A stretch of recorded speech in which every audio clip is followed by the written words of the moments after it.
But there were a few things I did come across here that I actually was really curious to go over here with you, because I was just wanted to see how you have how things have changed for you along the way since certain projects you worked on here, or maybe even experiences that you've come across as well too that I thought were interesting from what I've gathered from Gary, that I kind of want to hear from your perspective. You kind of touch upon from throughout the years here and there. Cool. So here's the first thing I want to just give you props on, because the first one that I've come across with you that I became aware of was actually Monumental. Oh, wow. Conversation with Gary. And even with my conversation with Gary at last year, we were he did touch upon about his working relationship with you, and then having to saying a lot of good things about you. That you should talk to him. He said he told me this last year, that you should talk to Luke, because I think he'd be a good conversation to have with here. So, anyways, long story short, having seen that performance, and then I started looking into filmography, to other things I've come across as well too. Having heard a few conversations that you've had in the past about how you wanted to enter the entertainment trade. I think if I recall correctly, you had said that you wanted to become a screenwriter, but for comedy, because you felt like since you made a lot of people laugh, that's what you like to do. So therefore you want to kind of go down that route. The film that I came across that I felt, at least in my opinion, that was more like you, based upon from what I've heard in your conversations and based on seeing your performances, was Stand. So that film, in my opinion, I thought was like the more or less the role that pretty much showed all those ranges that I thought you wanted to accomplish as an actor. So in far as the comedic piece and dramatic piece are concerned. So if there's one film that I could highly recommend somebody to say what showcases Luke's ranges, I said check out Stan. I almost said Stan. Check out Stan, because I think that's where you're going to see everything as far as what he's capable of pulling off here.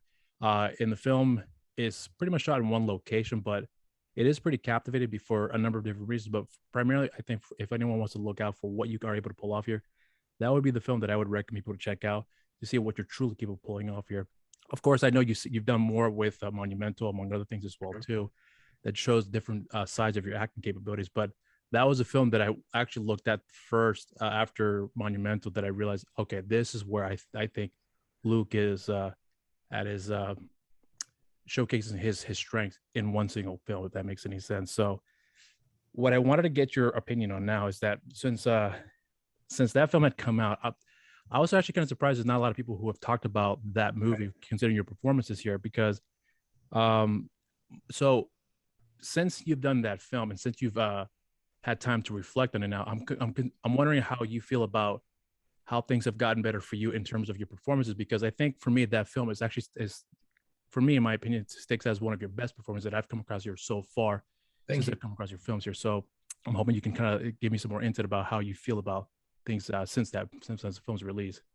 Yeah, it's funny that you picked that one out. I recently rewatched it with a director buddy of mine who is working with Gary and I right now on a sci-fi TV show. And we were just, I'm big about dissecting my own work. And so my director buddy, I trust 100%, and we pull no punches. So we'll just sit and we'll pick stuff apart. That was a super interesting one, because I think I got that script like a week and a half before we left for the jungles. Like another actor had been cast in that role opposite Luis, who plays my brother, who is a fantastic actor. Yeah, I loved acting with, but that was kind of, day of shooting on those, I'd be rehearsing the lines with Luis, trying to learn them. So that's a big compliment from you, because I think I was able to inject a lot of myself into that, because I didn't have time to do a ton of background work or anything on the character. I was just like, I got to focus on what I do best. So I got to slide these bits of humor in to try to help my brother get through this situation. And then, it's a really dark story, as you've seen. So there's some pretty rough stuff that comes up, and that character's got a lot of baggage. So it was a ton of fun. I had a blast shooting that. There's a lot of stuff, that about anything you're in that you would change, but I appreciate your kind words on that. I guess your question going into is, how has anything changed after that? It's really interesting. A lot of stuff, I think, just from my perspective, I can't speak for other actors, but like with that, and like with Devil's Pass and Monumental, and you go do these really cool projects, and you're like, okay, this is gonna bump me up, this is gonna lead to bigger gigs, and this is gonna have some notoriety, and this. And a lot of times that just doesn't happen, for whatever reason. Like you said, a lot of people probably haven't seen Stand. Yeah. So you just have to keep working, and a buddy of mine told me when I first started, like, it's never going to be just one gig that breaks you. So you just have to keep creating and keep performing. But I think what Stan taught me was that really kind of was a pivotal moment for me as an actor to change kind of my technique. I'd come up kind of, I went to method school, Stanislavski and all that stuff, and Oh, okay. had to do all that background work and get really deep into the character. And what I was forced to do on Stan was like, you don't have time to do that. Like, you have to access everything you have right now and go, go, go, because you've only had the script for a week and a half and you're learning your lines day of. And that just gave me a huge amount of freedom to believe in myself and know that, like, I'm going to be able to deliver no matter what the circumstances are. If it's pouring rain all day, I Yeah. just learned my lines this morning. Everybody on crew's sick. I'm still going to bring it no matter what. So I think that's a huge shift for me, allowing me to focus on directing and writing as well, because I know I've got the acting part, not in an egotistical way, but I know how to access everything. So it was really freeing. So I appreciate you recognizing that was I got to do a lot of stuff with that. It was fun. You know, you actually brought something that reminded me of a conversation I had with Gary, since Gary is the one that had brought something about how he looks at his approach with acting. And I'm sure you know him well enough to understand, I think, where I'm going with this here. But, you know, one of the things that he talked about was that he doesn't take on any anything from his life to incorporate with his performance. He figures that, you know, my job is to do the character justice, so I got to find what works for the character rather than, you know, take a piece of Gary's life to incorporate with the film with the Right. character. But from your perspective, though, from what I can gather here, is that it seems like you have taken bits and pieces of your own personality to infuse with the character. At least in this case with Stan. I forgot I'm always terrible with characters' names, so forgive me if I don't name characters. Not because I'm being dismissive. I generally have a problem to remember certain things. So forgive me if it comes up, I'm being ignorant to that. Not at But all. with your character though, as you mentioned before, like you bring in a piece of yourself to the performances there, but you know, because you working with Gary, especially with, you know, Monumental and Purgatory Road, Mm-hmm. and among other things as well too, that I know for a fact hasn't been released as of yet, but you guys have worked together and figured out what works well for you. So when you, because I know you think very highly of Gary, was considering his work ethic with his performances and Yes. whatnot, but when you work with him and he sees how you go about with your performances, is there?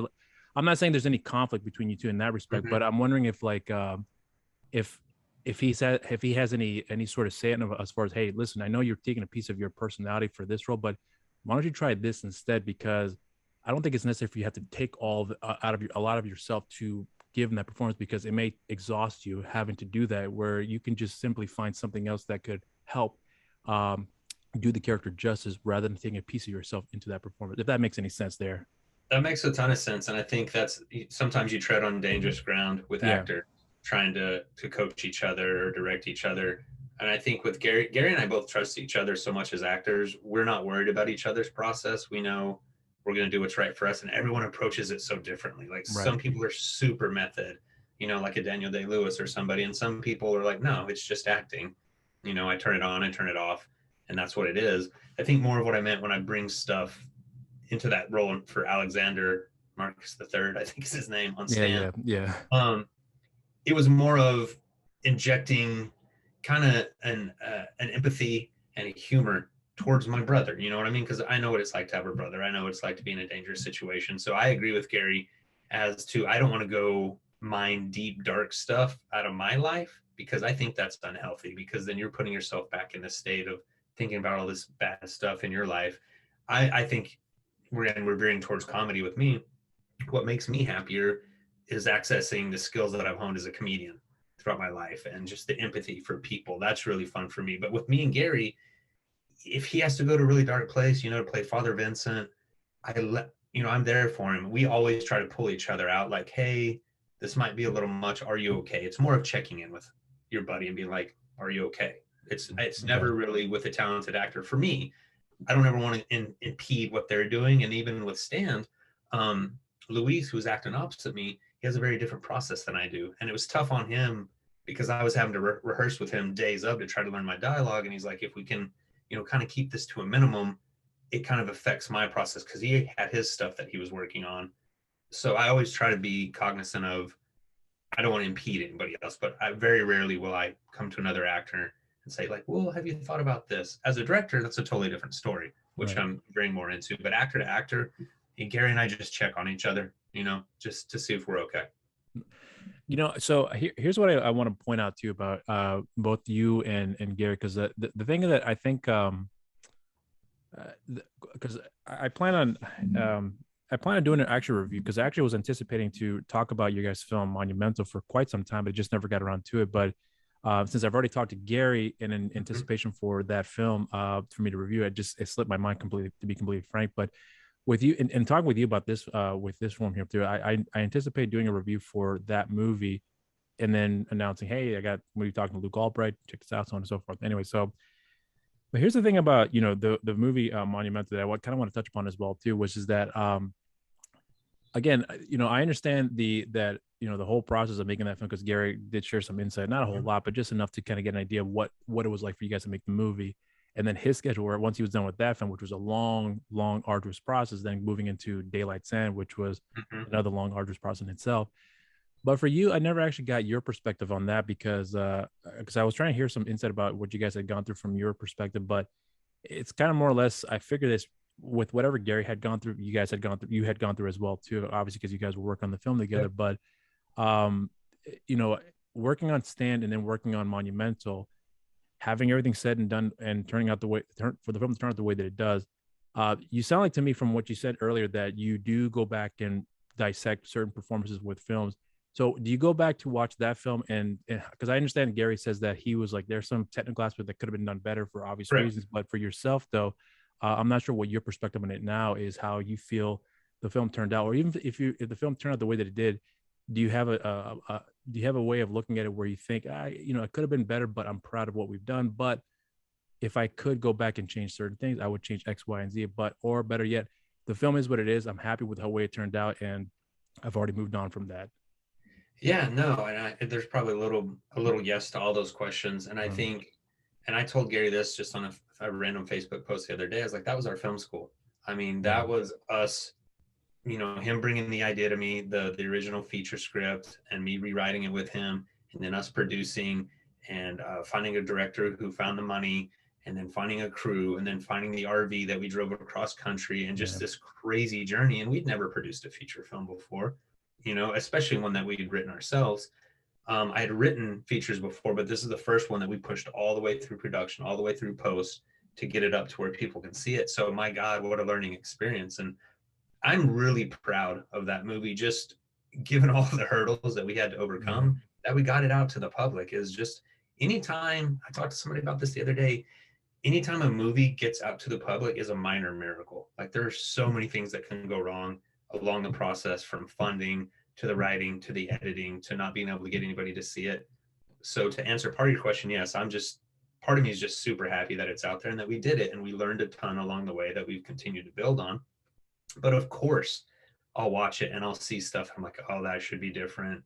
Man, if we had something better here, or if we knew this then, I would definitely change a lot about that movie. There were just certain ways that some scenes were shot that I think we lose a lot of emotion. We didn't take enough time as writers with the script. We got the money, and a lot of stuff kind of came to this window where we were going to make it. I would have liked a couple more passes on the script. But as far as the performances, I don't really dissect those. We had some really talented people in there. I'm really happy with all that.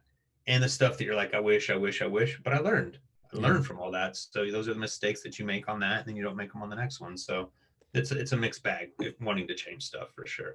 Is that a film that you can, for yourself, that if someone were to look at a film, like what have you done? What's the first film that comes to mind? You say, I'd say check out this one, but do you preface it? But I can understand that X, Y, and Z happened. That's why the film turned the way it did. Like, do you look at that movie and say, and you can look and say, hey, you know what? Check this film, because this kind of encompasses what we have gone through and what we've learned from that point on. Because most people, in my opinion, I hate to say it like this, but don't truly understand. They just look at a product and see it on face value. It was terrible, and they move on, and they don't consider the background of what it took to make the film. So I'm wondering, from your perspective, if you use that movie as a way to present people what, hey, this is what I've done and why I want you to check it out because of X, Y, and Z. It's so funny you say that, because it depends who I'm talking to. If I'm talking to somebody in the business that understands what it takes to make a feature film, there's stuff I can point to in that and be like, we did this for X amount of money. And they're like, no, you didn't. I'm like, yeah. And they're like, wow, that's really impressive. Even they can see all the faults in it. You know what I mean? They can see where the things went wrong, and we can sit down like I did with my director buddy and just talk through everything and laugh and just kind of game plan our next thing. If I'm trying to showcase me as an actor, I probably wouldn't point to that one. You know what I mean? It was a cool character, but I think, like you said, you point out in Stan and some other stuff. I've I've probably done better roles just being hard on myself, but there's really it's one of those things too where people don't take the time to watch stuff or read stuff mainly. Yeah. So just seeing that, hey, we wrote, starred in, and produced a feature film, that kind of starts you at another level, because most people aren't going to go watch it. Most people, unless they're fans like you, aren't going to take the time to do it. People, and especially people not in the business, they'd much rather watch Devil's Pass or Burn Notice or something that they know the name of, and they're like, oh my gosh, you know what I mean? And them, to them, that's real, as opposed to an indie movie that you put your entire self into, and they don't really understand everything that went into. So it just depends on who asks, like what they want to see, and I kind of know, like, it's like very different who asks. I can recommend different things, but like I said, Gary and I talk about this all the time. I'm proud of what we did on Monumental, God, but there's a lot I would change. So. Yeah. So, you know, here's what I want to ask you about how things have changed on your perspective, how the industry runs now, because, you know, Gary and yourself, you guys kind of came out at a point where the transition for the industry has kind of changed a great deal, from cinematic films being like the go-to way of seeing movies. Now streaming is kind of more or less taken over that, and cinema is still theaters. It still more or less still has, you know, its bearings where people can go to see a film because it's meant to be seen that way. But nowadays, everything has changed, where everything is being released, and it's released through a limited capacity, then VOD, then on streaming, so on and so forth. But for yourself, though, I talked to a few people who've said that grants more opportunities for filmmakers like ourselves and actors like ourselves to give us more room to be able to showcase what we can do, whether it gets seen by certain people or not. You know, it is the goal, but the other goals that presents us is that it shows other people in the industry, hey, you've worked on film X, Y, and Z. So we've seen what you've done. We want to grant you more opportunities to do other things. So for yourself, do you see that that's also changed in that respect, or do you feel like there's a little bit of a detriment about that whole filmmaking process where it's possibly harder, or maybe it's a little bit easier depending on the circumstances? It's okay. So yeah, I think you bring up a really good point. Everything shifted massively. So the good news is the technology we have now makes it more and more affordable to shoot something really quality looking. So filmmakers can get out there and just be constantly making stuff, and that makes me really happy. And there are also a lot more platforms that filmmakers can get their stuff up on. I don't want to say easily, but a lot easier than in the past. So the avenues are there. I think the double-edged sword is now there's so much content. Like, how does your film or TV show or whatever you're making stand out or get seen? Because with, like, there's not enough time in the day. You couldn't watch, even if you had one service, everything on that service. There's so much content. So it's great in that aspect. But I think it's always going to come down to what it always did come down to, is the only way to get your stuff through that shuffle and that huge mass is to just have something really unique and really powerful and kind of its own thing. When you go back to the question about Monumental, and it is that there's so many niche audiences. So if somebody's a big horror fan, I'm not going to recommend Monumental for them to go watch. If somebody doesn't like horror, I'm not going to recommend Purgatory Road. But again, we're getting all those things made. We're getting them up where people can see them, but are people seeing them? That's still the crux of the matter, is how do you drive your audience there? So that, I think, although it's beautiful that we can get stuff made on a lower budget now, is still trying to how to get through the noise, if that makes sense. Yeah, well, but here's the thing, though. I think that you know, the biggest problem that I've noticed now is that because there is so much, there's so many avenues to watch a movie, primarily with streaming, because a lot of people, I think, nowadays are saying you can put in a streaming, that's, you know, that's a one up than most other people can do, and I do agree to a point, but I think you highlighted something that's really important, is that, but are people watching it? Because if someone, you know, I've talked to Todd Jenkins last year. I'm not sure if you know who he is, Todd Jenkins. Yes. Okay, so what's up, Todd? Yeah, shout out to Todd. But he was somebody that I spoke with last year, where he talked about how, you know, there was a whole thing about Cherokee Creek, which was, you know, that's a whole different topic on its own. But the thing is that he points out that, you know, although there is one place you can watch the film, which is on Amazon for you, where you can rent it and buy it, he's really dependent on people to watch the film just to get him, just to keep the film on that platform. Because if there's no one's watching, then boom, the film gets removed, and then there's a there's a probability that he's never going to get that film on another platform because of all the controversy that was surrounded that movie, being released and whatnot.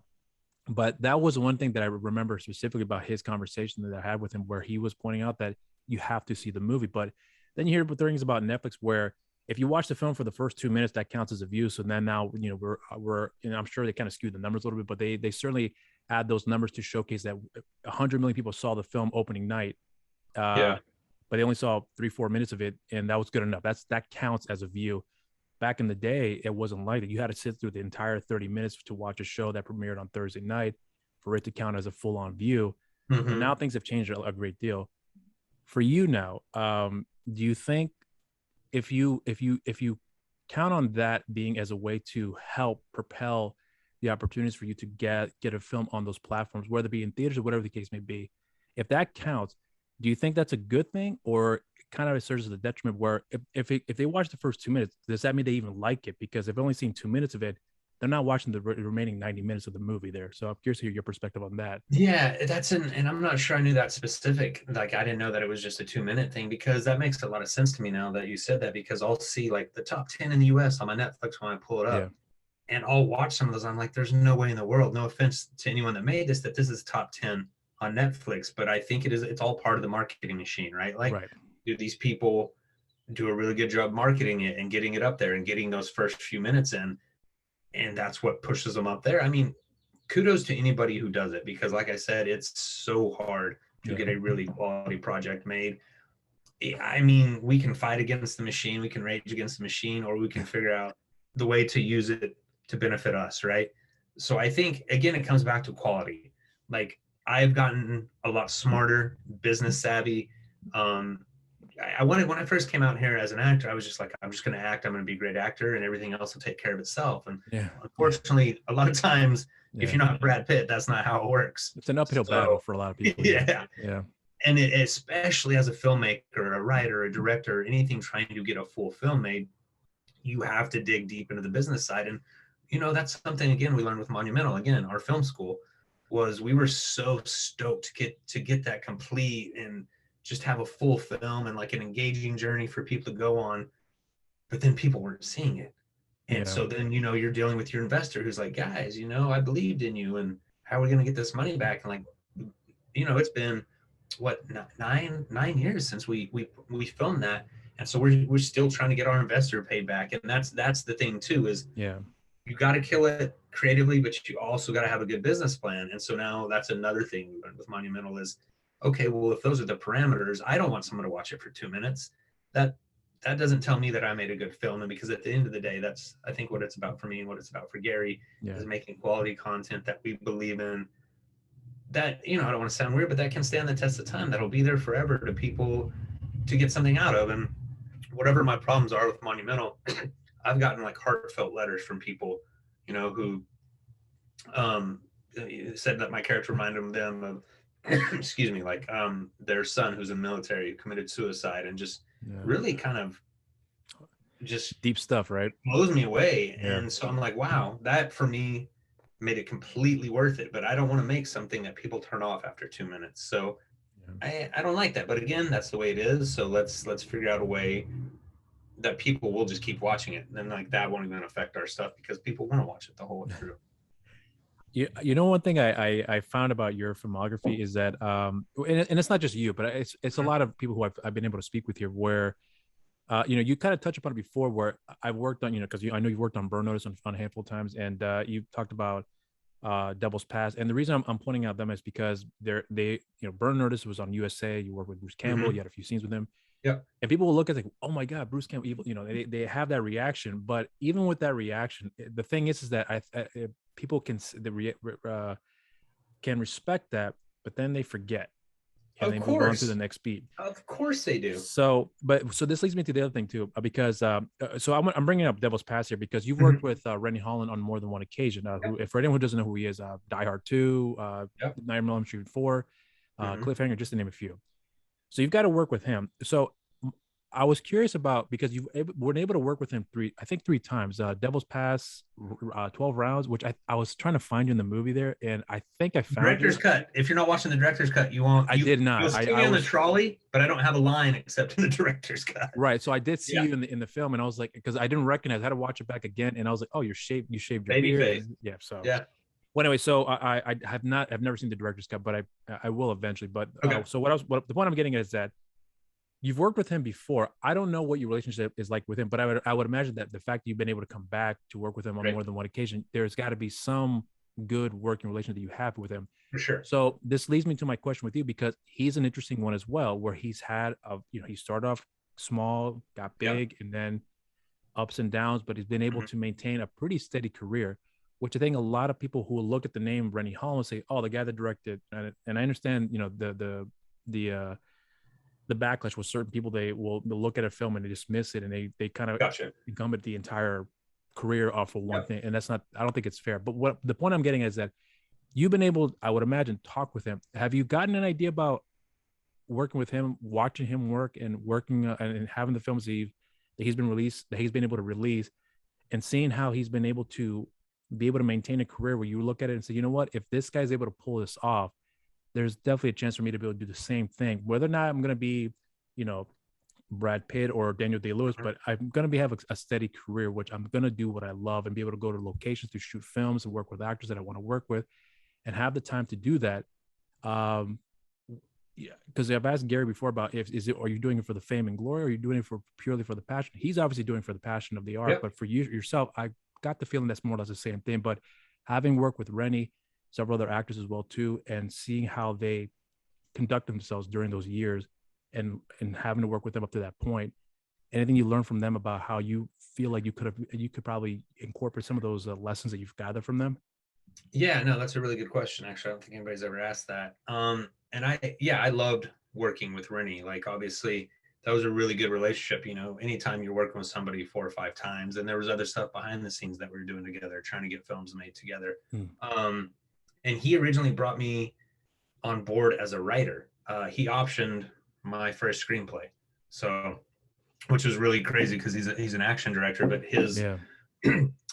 his former assistant, Nikki Stangetti, who's a powerhouse producer and still one of my best friends, is off working on under her own shingle now. She got a hold of my first script and thought it was hysterical, and she pitched it to Rennie. He thought it was hysterical. They optioned it like 2 days later, which, you know, was a strange fit because no one again, people see him as this one thing. They're like, why would he be doing a comedy? So it didn't end up going, but through that, I started a relationship with Nikki and Rennie, and we just had a blast being around each other. We saw things the same way in the business. And so working with him, you know, like you said, he's done these massive movies with Stallone and just anybody you can think of back in the 90s and everything, you know what I mean? Yeah.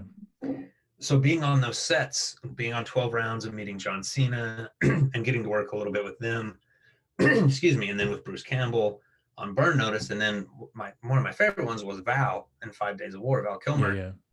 Just seeing that I can hold my own on these sets, like these are massive sets with big time stars, and I'm in there. You know what I mean? I'm flinging around with everybody. So that gave me another level of confidence to be like, dude, you're fine. There's no need to doubt yourself. Like you're delivering with all these people that have these amazing careers. So I think I took that from that personally to be like, yeah, there needs to be no thought in your mind that you can't do this. But even more importantly, I think working with a bunch of those people, I saw that, you know, that alone is not going to make you happy. And the problems in filmmaking are not going to go away. Yes, you have bigger budgets and you have bigger stars, but the same problems you're running into on a Monumental, you're going to run into on Devil's Pass. Like, it's the same filmmaking problems are going to be there. So be doing it, like you say with Gary, be doing it for the right reason. Don't be doing this for fame or money or accolades. Do it because you love it and you want to make quality things with people you enjoy being around. And so that's, I think, mainly what I took from those experiences. Like, I love being around these people. I like how they're approaching the filmmaking. Oh, maybe here's somebody did something I didn't like, and somebody here treated somebody I would never do that. So it's just taking everything in and just building that confidence of like, I'm absolutely able to do this, whether it be as a writer, a director or an actor. So I took a lot of confidence from that. And that is a cool thing when people ask you back multiple times, because then, at least for the services you're providing them, they feel the same way. So here's what I want to ask you about. Because everybody goes through this year. I think I may have talked with Gary about this in the past, but I've asked a lot of other people about this here too, when it comes to the things you've worked on. And then, I understand that, for example, like Monumental, you're very proud of the movie, and you touched upon before about how certain things you wish could have done better for a number of different reasons. But hearing the feedback from the people, general voting audiences or critics, who would talk about a film that obviously you worked very, very hard on. Some will be more or less like, hey, I like the film, or I didn't like the film, but not because it was terrible, it's because of X, Y, and Z. It just didn't work for me. So you have more thorough film reviewers who would point out the things that worked for them didn't work, which I think is a fair assessment. But then you have people who are not very much like that, who are just, movie sucks. Why did it suck? Acting was terrible. Why was it terrible? Because they didn't know how to act. Like this general bullshit, in my opinion. Yep. You having to deal with that now, and I'm curious how you dealt with it before in the beginning. How have you progressed, and how you feel, how you deal with it now, considering this is the business where people will say what they want to say. But I think I'm kind of going on a tangent. But the reason I'm pointing out is because, again, I'm a very big proponent about doing the research and find out what occurred that made the film turn out the way that it did. Because if you do find out what it took to make the movie, maybe perception will change. Maybe it won't. I don't think it will for most people, but I think it's important to highlight that, because there's a preface to showcase about why XYZ didn't work out. But if you take the time to consider that they busted their asses off, even if the film you didn't like it, but give them the respect. So I kind of went off on a tangent, but I hope you understand my question here with this. Yeah, I do. And I think you bring up a really good point. I think this is a good life lesson, not just in film and TV, but in life in general. Yeah, when I was younger, I cared what people thought. It was important to me. And so like a negative review or somebody hating something I did really stuck with me, and it would really hurt, But then the more you create and the more you see, and the more you see how hard it is to do this thing, you eventually, to stay in this business, you have to get thick skin. And that's not to say you can't take criticism, because, I can sit down with people that I trust and they can point stuff out. And I have to be okay with being like, okay, you're right. That could have been this, and instinctually, I think you already know those things.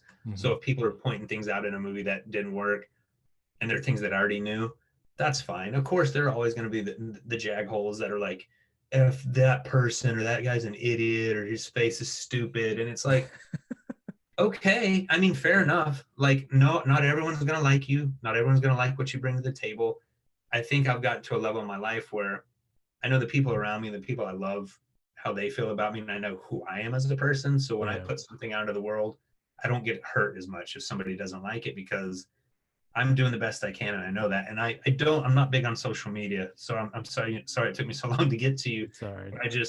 For me, that's very important, because that you see that it's social media is crazy, because we're interconnected all the time, but we don't really connect with anybody, if that makes sense. Yeah, I agree. It's at this certain face level where everyone just talks shit or just throws these things out because there's no consequences to what they say. So it is really nice if somebody loves your movie, or you get those heartfelt emails.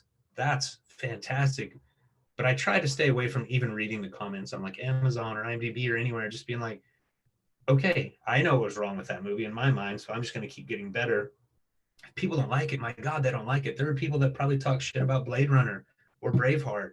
So you're never going to please everyone all the time. It's just not going to happen. So I try not to take it personally. It's harder though if someone singles you out in your performance and is like, that was dog shit.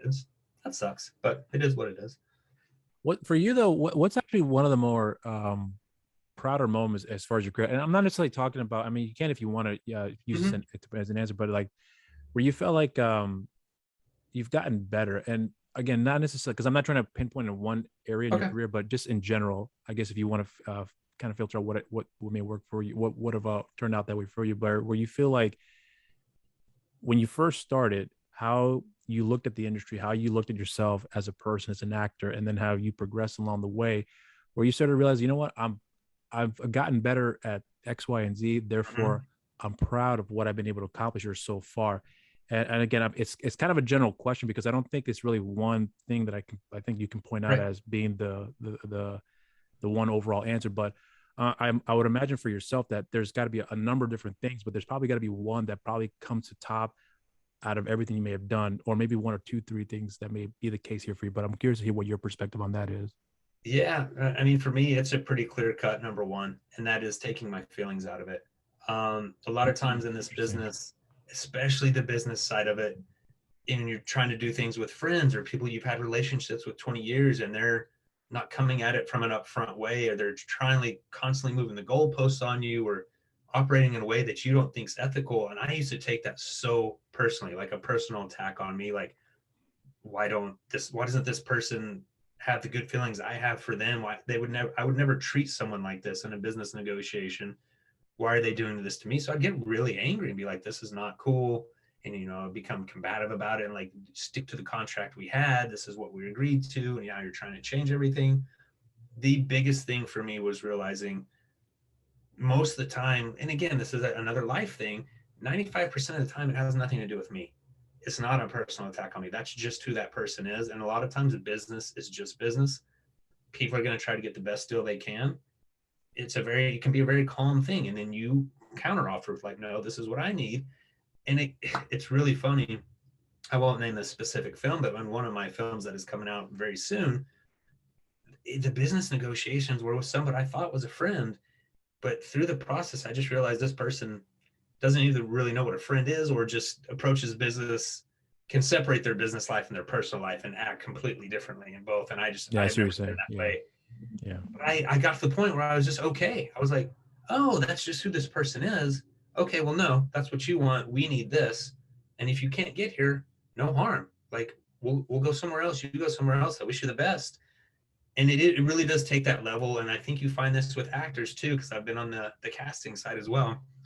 When someone comes to you, whether it's with a business deal, writing, acting, and they don't need it, or they kind of feel like, oh, this would be cool if it works for you guys. If not, I've got these four other things I got to go focus on. You really want that because you're like, oh shit, why is this person so confident? Like what have they got going on? And it's a really weird psychological thing. I wish I understood as an actor early on because I would get so nervous in auditions and want things so badly. That's kind of off-putting. It just gives a weird energy in like an audition room. But when you come in and you're just happy go lucky, those were always the things that I booked. I was so prepared and I just didn't care because maybe I had something like a monumental that I was working on. I was like, I got my own shit going. Like, here, I'll give you a little bit of my time. And people are like, I want to work with that person. So it all comes into my one answer is let business be business. Like, have your own life and the things that you're doing. And if these deals don't work out, approach them how you need to. And if you can't get what you need to take care of yourself, it's okay. Nobody needs to get upset. And you just move on with your life. That was huge for me, was being able to be like, I don't have to, because I'm an emotional dude. I don't have to get my emotions involved in it. And if I handle things how I think is ethical and appropriately, then I'm fine if stuff doesn't work out. I really am. That's actually, I think, one of the most profound answers I've ever heard in my life. With Oh, that, wow. yeah, I really think that's a really good answer right there. Because here's the thing, though. I think because in the beginning, if I had asked this question, I probably would have pertained more to the industry side of it. Like, tell me what it is. Mm-hmm. Like, because but my approach has changed a great deal since I first started. But the reason why I think that's a profound answer is because I think because I've highlighted before that there are a lot of people who try to make it in the industry, and when I say make is that they have the perception of I want to be famous, I want to be a Correct. successful director, and I Yeah. understand that concept, and I don't I think that's a facade, and I don't think it's a really Yep. good plan to try to follow through because as you discussed now how difficult it can be, but to deal with the constant negotiation, and it's not to say with actors and directors and producers, but just the negotiation about how the industry actually works and having to put aside personal feelings and put in the business aspect of it here that you have to reconsider how person A may be able to handle this here, person B may not be able to handle that. So now Mm-hmm. they have all these delegates that are going to try to talk with you, and sometimes they never hear you never hear back from them, and you take so that to me is extremely important for anyone who's not aware of what to be expecting, because if you expect the red carpets and adulation, then that's just a snippet of what success can be considered for most people. But so I'm kind of going off on a tangent, but I think that's really important that you've highlighted that because I don't think I've ever had that answer been Okay. given before. So I think that's really good. But anyways, so here's what I wanted to point out with you about something else here, because um, I have been very keen on finding actors, writers, directors who have been very consistent with what they've been doing throughout the years. Mm-hmm. I'm sure, like anyone else who's gone through the industry, where they have have a lot of major setbacks, where there was a lot of promises, things have come really close and never actually came to fruition. Did you ever feel like at any point that this is way too much, is too art, this is too overwhelming for me to have to deal with the rejections, and I have to get bills paid? I need something more consistent. Did you ever feel like walking away from this passion that you had wanted to pursue, and realize that maybe it wasn't worth it because it's too tumultuous for someone who has to go through this on a day-to-day basis, not knowing what's going to be happening next? For sure. I mean, and I think that I don't know if that feeling ever goes away. It's not for Mm, me. I'm in a really good point in my life with, my wife and my family and my career, and I feel really good. But there's still those moments where you're like, man, what am I doing to myself? What are we doing to ourselves? For you're saying this constant rejection, this constant, what's the next paycheck? That stuff doesn't matter to you when you're way younger. You're like, I don't care. It's crazy. We're having fun. I'm chasing my dreams. As you progress, that does start to eat at you. And you do hit a wall at some point, or I did, with hearing so many no's, and especially as an actor, because you have almost zero control over it. You can do what you do in the room, and then, like you said, you never hear. The things that have helped me with that are like being on the other side and watching people come in that destroy it and are the best actor by far, but they're just not right for that role. But they'll never hear that from us, and that sucks, because they might go home and be like, oh man, I bumbled that one line and that's not why I'm gonna get this role. And it's like, no, you were clearly the best choice. You just weren't right for the specific thing. So that stuff does eat at you. But again, it comes back to, why are you doing this? If you got into it for the wrong reasons, that'll eat you up quick. And I think that's 100% why I made the transition from focusing hardcore on acting to focusing most of my energy on writing now, is because it's not so much a control thing, but I feel like there are better avenues for you to guide things, as opposed to an actor. It's just like, hey, I'm here. Does anybody want to call me to do some acting? mm. It's Very rough, man, and independent, it's yeah. psychologically, it can mess with you. So I've of course had those thoughts. I don't think it ever got to the point where I was like, I'm moving, I'm done. But you do have really rough weeks, and like back in the day when you couldn't pay your bills and you're trying to choose which bill to pay, and you're like, Mm. well, I guess I'm eating banana peanut butter sandwiches again this week. And then you start looking and you're like, I'm a smart guy. Like, what am I doing? Like, is this really the life I want to lead? But then you get another project and you're like, fuck yes, this is why I'm doing it. And you're on set with people and you're like, I love this. And if you can sit back at the end of the day and be like, you know what, despite all the hardships, I love this so much, I'm willing to go through all that other stuff, then you're doing the right thing. But it's a constant thing. I've heard like the biggest people say they're scared where their next paycheck's going to come from. So Mm. you have to embrace the chaos. I think you have to embrace the uncertainty and realize that that is just going to make you stronger and more adaptable. Like if I decide to walk away with my wife and go live on a ranch tomorrow, I'm going to be fine, because we both will be able to figure out 400 different things to do to make our lives, and we know what we love and what we want to do together. So I think if you can just not be scared of that, and that took me a long time to be like, okay, sit back, you've got a bunch of bills at this point, things aren't great, but you're talented, you know why you're doing this. Boom, positive mindset, stuff starts coming in. So I haven't had a career that's been easy. I haven't had a career that's been like star studded or anything, but I'm very happy. So I'm just okay with that feeling. But here's what I kind of want to lead off with in closing here for you, because so um one of my biggest goals in this year is well, actually, let me take it back, step back further here. I had initially reached out to speak with people in the industry just to learn about what it's like to be in the entertainment industry for a number Mm-hmm. of different reasons. But then as the years have progressed along the way, I've discovered one actor, a film, and then it led me to this path that I'm at right now. Um, and a lot of things, I think what I started to be a big proponent for is understanding the hardships that comes with working in the industry, where you are if you try to pursue a path and it didn't work out for you, a lot of times I've discovered a lot of people who are trying to take matters in their own hands, where they're writing their own projects or producing their own films, and even that's still a long, arduous process. But Yeah.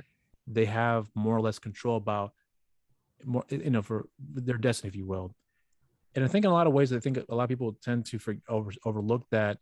I wouldn't say that the person may be happy, but I think they would be happy, but they're happier that they decided to go down this route to figure things out for themselves and not depend on the system so much to give them those opportunities. Instead, create those opportunities for them. And I think that's one aspect of the industry that I've come across with a lot of people that have been able to work on projects that, whether they feel it works, if the film turned out well or not, but even if the film didn't turn out well, but that opportunity granted them other opportunities for them to try other things as well too. So it's like, it's a mixed bag of like, you just don't know, but if it does come through, it's something that would change your life for the better, whether it makes you a bigger star, whatever the case may be. I don't believe in that stuff anymore, but it makes you a better actor, writer, director, and then grants more opportunities for you to work with other writers and directors as well too. Yep. So for me, having talked to you, because I'll be frank with you, I was sure this conversation would turn out well, but honestly, I didn't expect a lot of those profound answers you're giving me here. So it gives me a different perspective of you as a person, which is one of the reasons why I wanted to talk to you, because Gary's very adamant about, you're gonna have a great conversation with him. And I just assumed they'll be like, we'll talk about comedy or something, something to that effect. Yeah. So, and this is one of the reasons why I do the show. And I'm repeating myself again, because I said it before in many episodes beforehand, but I'm more interested in learning about the person, not the product. So if someone were to come across here and listen to you talk and give those answers, they're like, I love his honest response about what he had learned and what he felt like he's felt more proud of, and so on and so forth, about his perception of the industry and him as a person. And they hear that answer, I would hope that someone would say, I'm going to watch this film now. And as a result of that, the word of mouth will spread out. Will it work? I don't know, but I hope it does. Or someone else will come across here and check this out and say, I like this guy, I'm going to hire him, or something to that effect. Beautiful. Not that I have that power, but I'm saying I hope it does present that opportunity. So I honestly can't really think of another way for me to close this out, but other than the fact that you've really given me a lot to think about here, because one of the reasons why I enjoy doing this is because I get to learn a lot about what the person is going through, but it also gives me more to learn about how the overall engine works, if you will. And I think that's something that I think a lot of people who I hope would take the time to reconsider and not take things for granted about the movie sucks. And, I'm not going to watch it. Don't watch this film, and be very dismissive about their critiques of the movie. Hopefully they can, that will change in time. And I hope that will change. And I hope that was something that will start changing right away. So for me to speak with you, honestly, I'm not expecting this at all. And I'm in a lot of ways, I'm kind of like speeches, to be completely frank with you. And I'm being honest when I say this here. Yeah, I get it. So again, this is our perceptions, right? This is how, and I love that this is why you're doing the podcast, is kind of see like, who is this person really? Because I'm sure just watching my performances, and that was me a lot younger, just heightened versions of me, just a fun time jackass. You know what I mean? So it is probably weird to have these conversations with me, but my last thing I wanted to say I like what you're saying about like, maybe those will pull people to see projects, or, pull people to hire me. That'd be beautiful. But more important to me, I think, is maybe I can help somebody with their journey through this. And the one more big thing I want to say is like, surround yourself with people you trust and you love working with, because on something like a Monumental, like I said, that process, if that's your baby, that doesn't end for like 10 years. So make sure these people are people you want to be around with that long. And again, like the James Camerons of the world, and people like that, who are probably better than everybody else on set at what they do. Those are very, very rare. So trust your people, get with good people and trust them to do their jobs. And that's how you make something amazing. If you're not like second guessing everybody, if you trust each person to do their specific thing, that's how you make magic happen, I think. So make sure you're with good people. I think that's going to be a good way to end this year for everyone here. But so again, for the camera, I'm going to say thank you so much for giving me the time out of your day to speak with me on this here. But otherwise, hopefully we can do this down the line here. Let's do it again. This is fun. Again. You're really good. So thank you, man. I really appreciate it. I appreciate your kind words.